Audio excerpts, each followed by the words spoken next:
What's going on, YouTube? I'm out here fishing at Discovery Ponds today, just seeing if I can catch anything. I do apologize, there's going to be some wind, but I mean, it is what it is. Not going to be any sort of like breakdown video or anything like that. Just a little bit of fun fishing, see how it goes. I've already caught a trout on the fly rod, so I mean, it looks like it's going to be a good day. So if you're interested, stick around. If this video even makes it to YouTube, I don't even know if it's going to make it. It might, I don't know. We'll see. All right, let's have fun. Alright, so the weapon of choice for the flies is going to be the Chartreuse Crack thing. You probably can see it, I'm not quite sure how well, but it's basically just my pistol leech design. Instead of a leech though, I have on a chartreuse, like a chartreuse sparkle bugger kind of thing. Sorry if there's any noise on the GoPro. I'm trying to adjust everything here. So for those of you that don't know the Discovery Ponds, it's right across the street from the Gilbert Temple, so I believe it's Pecos and Greenfield, or Santan, whatever it becomes to. But those are the cross streets, the Mormon Temple. There's two ponds. I like fishing the second pond, the larger pond. It's 2 acres, and then the smaller pond is 1 acre.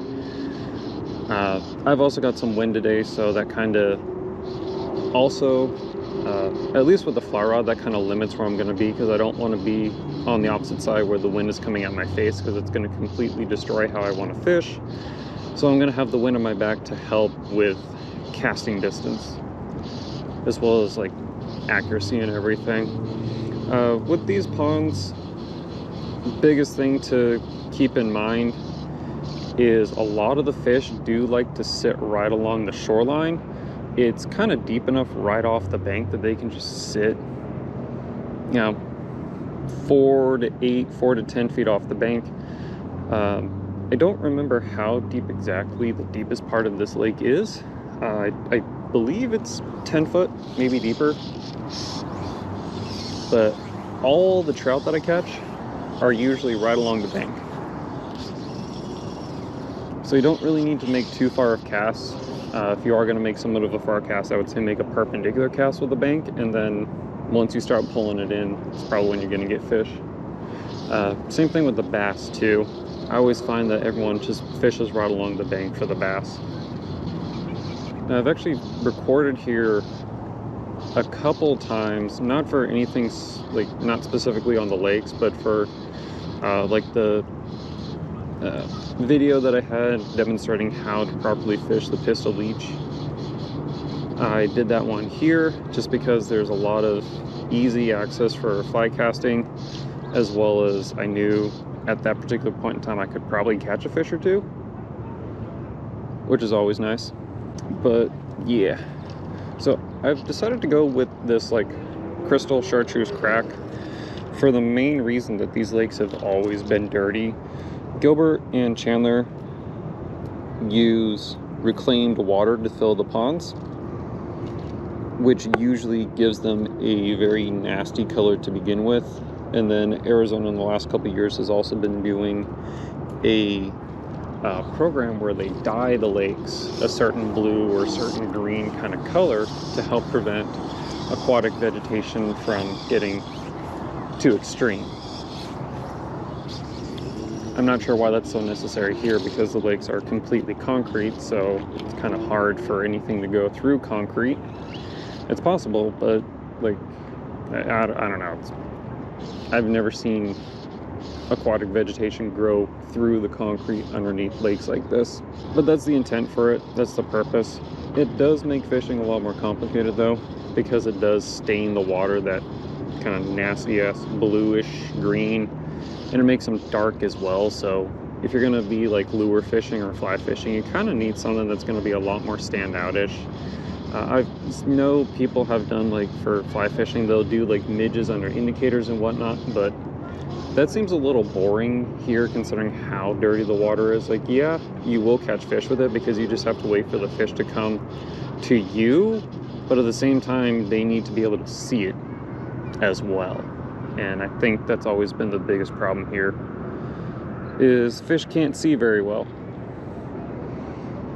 Like I said, hence why I'm throwing the Chartreuse Crack. It's visible. I can see it a couple feet under the surface. The fish can most certainly see it quite a few feet.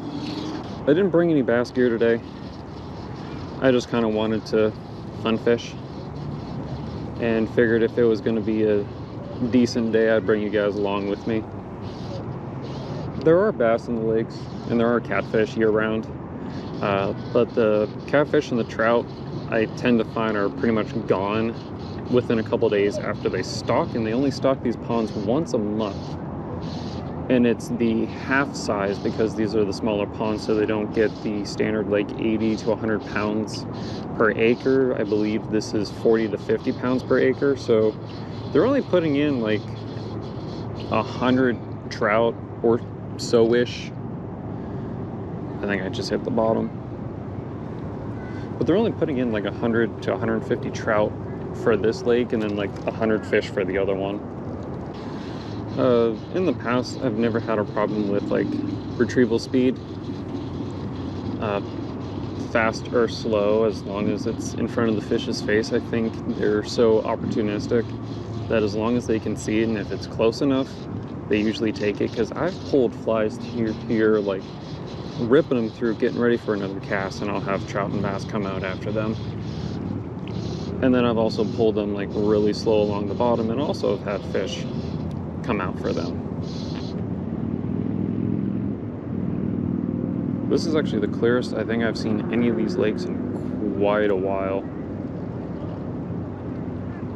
Normally I only have like maybe a foot at most of visibility, but it's usually like 3 to 6 inches, and this is like 2 to 3 feet. Now granted, it's this nasty blue stained water, but still, to have like 2 feet, that's pretty dope. Now, if you're interested what my fly gear is, I can put one of the little iCards in the top right for the how to fish the pistol leech video, because that explains the whole setup that I'm using. And granted, a 5-weight fly rod for as small of a lake that this is, and for probably how small the fish are, 5-weight's probably a little overkill. But the midge tip line is sold only in 5-weight as the smallest, and it's like 5-weight up to, I believe, 8 and 9-weight lines. But something that I've always liked about the midge tip line, which was one reason I wanted to go with this, is it has a little, trying to not hit the tree behind me, it has what's called a hang marker towards the tip of it. So what that does is it helps you know when the tip of the fly line is close to the rod tip. But if you put that green little section for that indicator either like somewhere near the tip, or if you can see it, instead of just pulling your fly line all the way in and then starting a new cast, you can fish what's called the hang, and that's basically what I've been doing at the end of my cast here, and it's just pulling it along with the rod tip, which is actually how I caught that first little trout. Probably be the thumbnail for this video, I don't know. But when I get to that section right in there, just before the fly line ends, instead of just pulling it all the way in, I just fish it in, and then that way, if there's any followers, I can actually have a chance of them taking it at the bank, because we all know trout, they love to chase. Sometimes it's impossible for them to eat though. So in terms of using lures, I usually have better luck with spinners. So rooster tails and panther martins are usually what I have the better luck with, and the bright and vibrant colors. So fire tiger is one of my favorite rooster tails to throw here, and like the panther martin, same thing. Just do something that's very obnoxious and very flashy, very showy, very bright in the water. Oranges and chartreuses are very nice. I've also had really good success with a gold super duper, so I might throw that out here too if I fish along some of the weed lanes. But panther martins, rooster tails, and super dupers, I don't really have as much success with spoons as I do spinners, and that's for the same reason that I think I said the the flies, I had to go with the chartreuse fly instead of my normal black one, is they can't see the black leech as easily as they can the chartreuse booger. That makes a lot of sense. Which it kind of looks like they've been stocking smaller than average fish in here, so because I used to come here in previous years and catch some monster sized fish, and I just don't know if that was what the hatcheries had at the time, was the like 14, 16, 18 inch fish, or if that's just what they stocked in here. But the first fish I got was like 10 inches, really small. But that would also make sense for here being smaller lakes to get more, because like I said, they stock per pound of fish. They don't stock like per acre, a number of fish per acre, it's per poundage per acre. So if they put in 50 pounds per acre, so they're putting in 100 pounds of fish. If you have 100 1-pound fish, well then that'll do it. Whereas if you have a whole bunch of half-pound fish, half to 3/4 pound, you're going to get like 150 up to 200 fish instead. I don't normally have as much success casting out into the middle.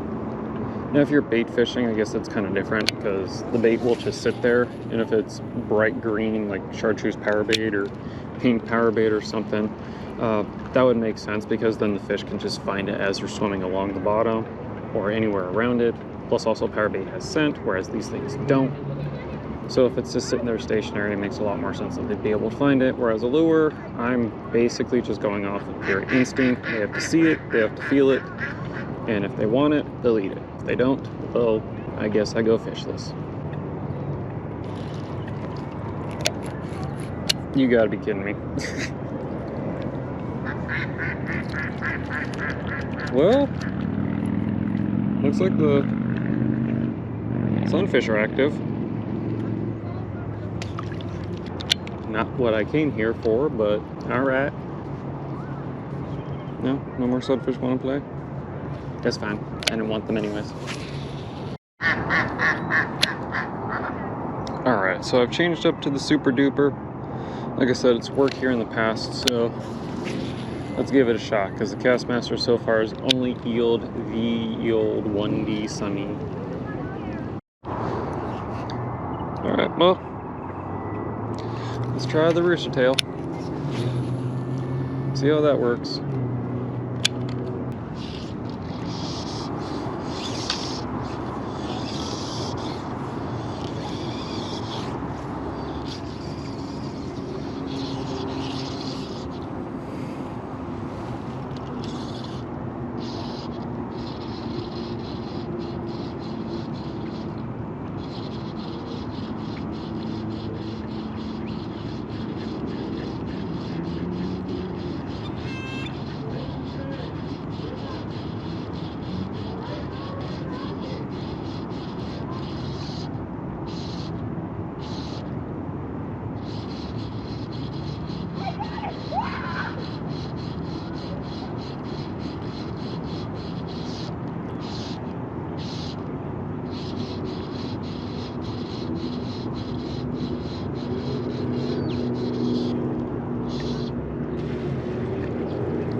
There we go. I knew there was a fish chilling there.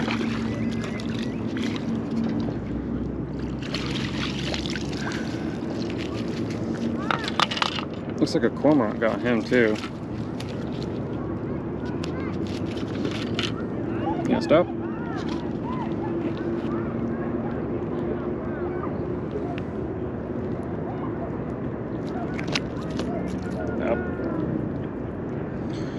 Chartreuse Crack, y'all.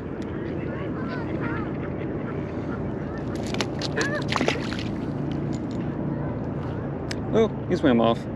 Man, I wanted a better release of that. Chartreuse Crack, y'all. It works. Oh, about time. Yeah, it looks like some of the trout are getting more active.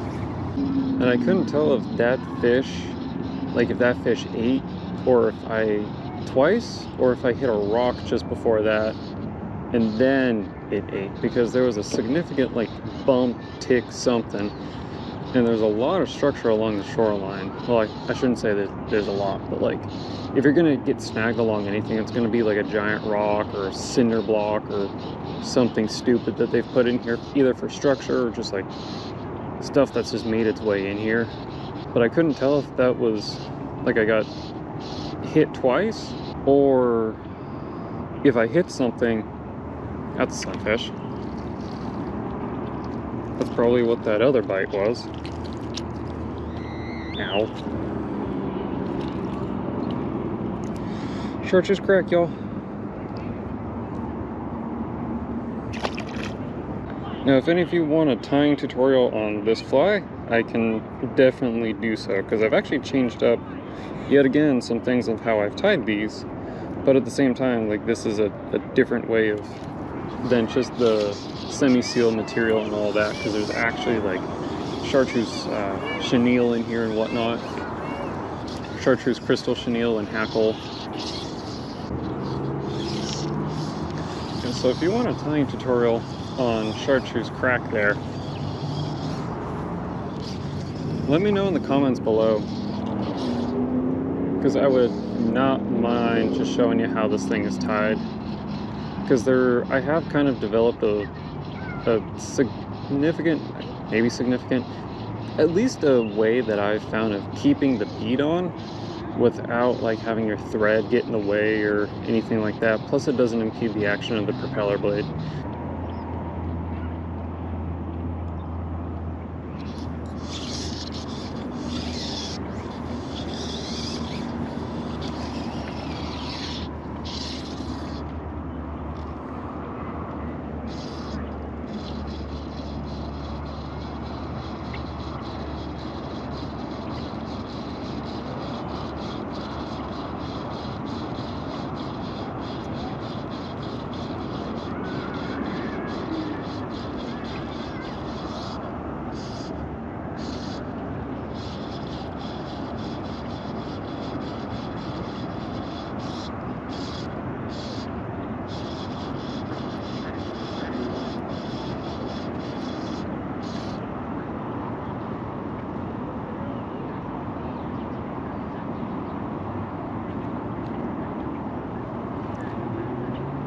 There's one.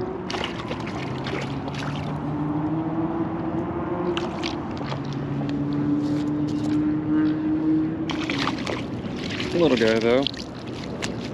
About the size of the first one that I got.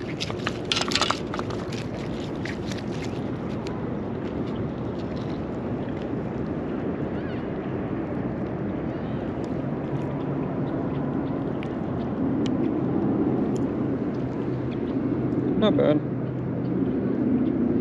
Itty bitty little thing. How big were you? You are 9 inches.